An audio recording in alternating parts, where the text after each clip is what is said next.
Doctor صاحب سے کہ غزوہ بدر کے اثرات اور نتائج پر میں چاہتا ہوں ڈاکٹر صاحب کچھ کلام فرمائیے گا۔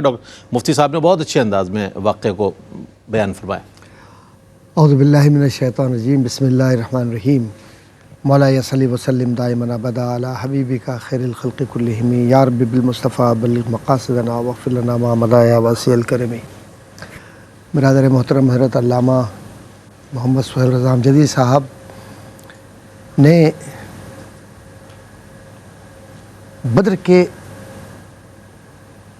ان حرکی پہلوؤں کی طرف اشارہ کیا ہے جس کو کہتے ہیں وار ڈائنامکس۔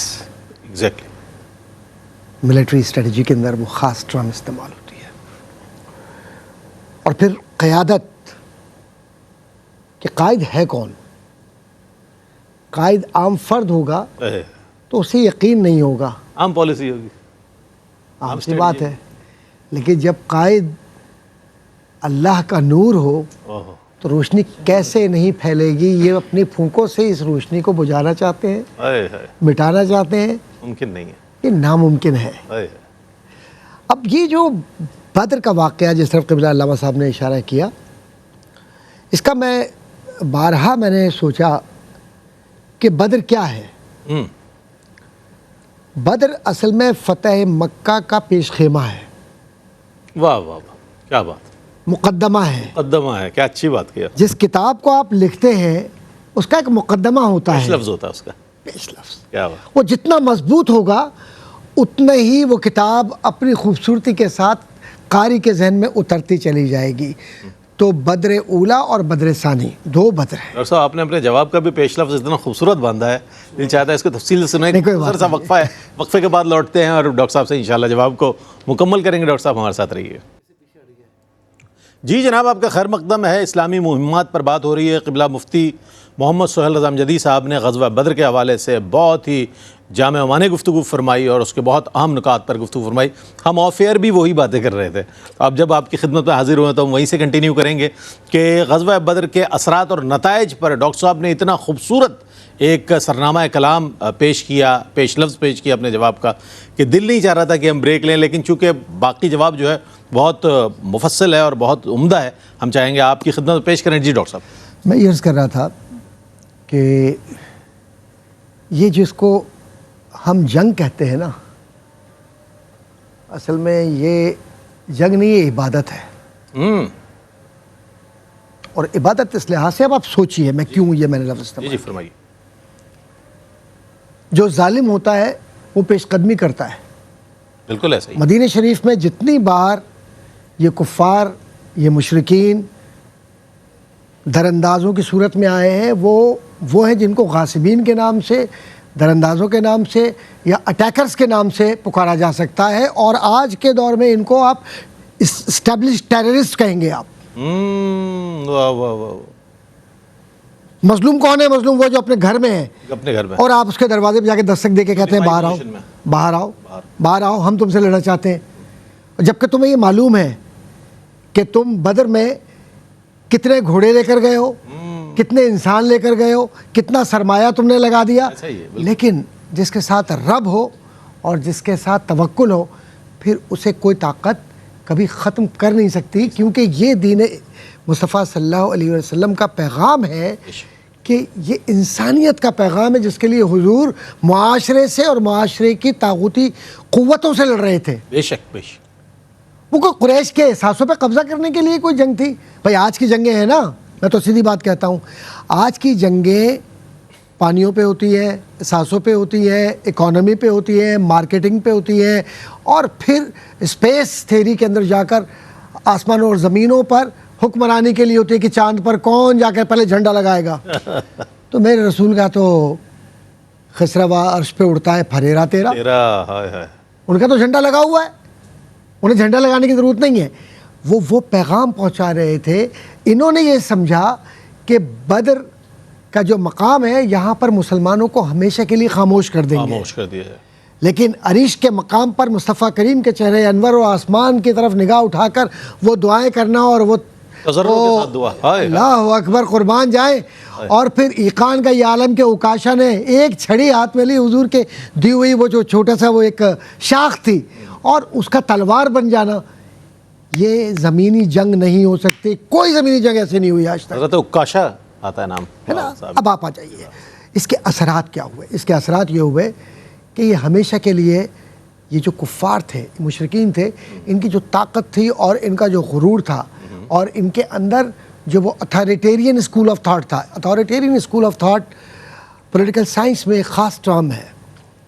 یہ اس اسٹیٹ کے لیے استعمال ہوتی ہے کہ جس میں مائٹ از رائٹ، یعنی طاقت کی بنیاد پر زمینوں پر قبضہ کرنا اور لوگوں کو غلام بنانا،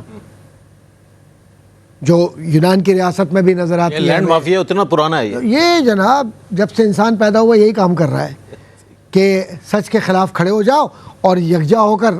تو اس طاقت کو، جس کو اتھارٹیرین اسکول آف تھاٹ کہتے ہیں، استبدادیت کہتے ہیں، جس کو آپ مطلق العنانیت کہتے ہیں، رسول اکرم صلی اللہ علیہ وسلم نے اس گڑھے میں جب ان سارے کفار کو ڈال کر، مٹی ڈال کر یہ بتلا دیا کہ آج میں نے رب کے کرم سے ہمیشہ کے لیے استبدادیت کو دفن کر دیا. کیا بات، کیا کہنا. اب اس کے اثرات جو آپ کو نظر آتے ہیں، وہ اثرات کیا نظر آتے ہیں؟ وہ کیا ہے؟ کہ اس جنگ میں، جو جنگ بدر ہے، اصل میں اس میں مسلمانوں نے کچھ سیکھا ہے. نمبر ایک، کہ کیسے کمانڈر کی اطاعت نماز میں کی جاتی ہے، کیونکہ یہ رات کا نمازی ہے اور دن کا غازی ہے.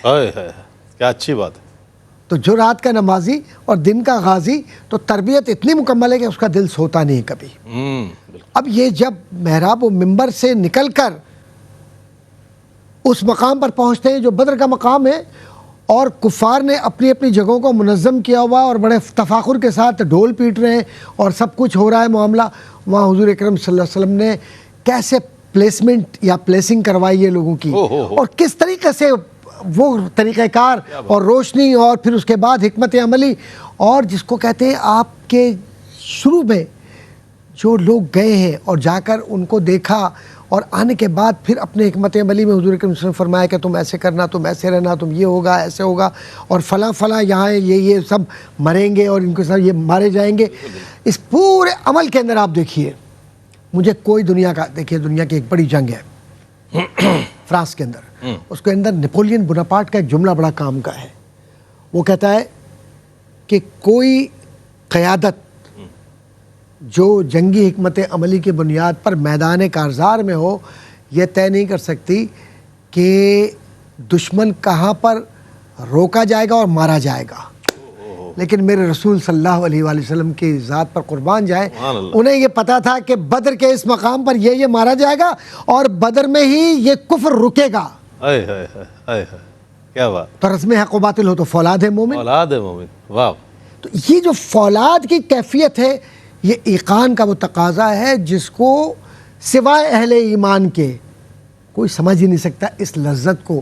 کیونکہ وہ حدیث ہے نا کہ کسی کی خواہش نہیں ہوگی کہ وہ دنیا میں آئے شہید مرنے کے بعد. کیا بات. شہید کہے گا کہ یار مجھے بار بار بھیج، بار بار بھیج، بار بار بھیج، اور جتنی بار بھیج میں تیرے لیے اور تیرے رسول کی رضا کے لیے زندہ رہوں اور اپنی زندگی دیتا ہوں. ڈاکٹر صاحب، تو بدر میں یہ یقین تھا، اور بدر کا یقین آج مومن، آج مسلمان اپنے اندر پیدا کرے. میں پوری ذمہ داری سے بات کہتا ہوں، ذلت ان سے دور ہو جائے گی. وہ ایمان تھا، وہ اللہ والے تھے. وہ جو آپ آف کیمرہ ایک بات کر رہے تھے نا کہ ننگے پیٹ پر، یعنی گھوڑے کی ننگے پیٹ پر بیٹھ کر کلمہ طیبہ کا ورد کر کے اللہ کے لیے اپنی زندگیوں کو دینے والے لوگ کسی خواہش نفس کے اسیر نہیں ہوتے. آج ہم میں سے وہ روح بلالی اور روح ایمانی اور وہ مصطفیٰ کریم صلی اللہ علیہ وسلم کی تعلیمات کے وہ تقاضے جو رسول پکاریں تو اپنی زندگیوں کو ان کی بارگاہ میں پیش کر دیں. آج کاش کہ ہم اس حرارت کو محسوس کریں. تو بدر کا نتیجہ یہ ہوگا کہ کوئی مسلمان گردن یوں جھکا کر نہیں چلے گا. ہاں جھکے کہ یہ گردن صرف رب کی رضا کے لیے.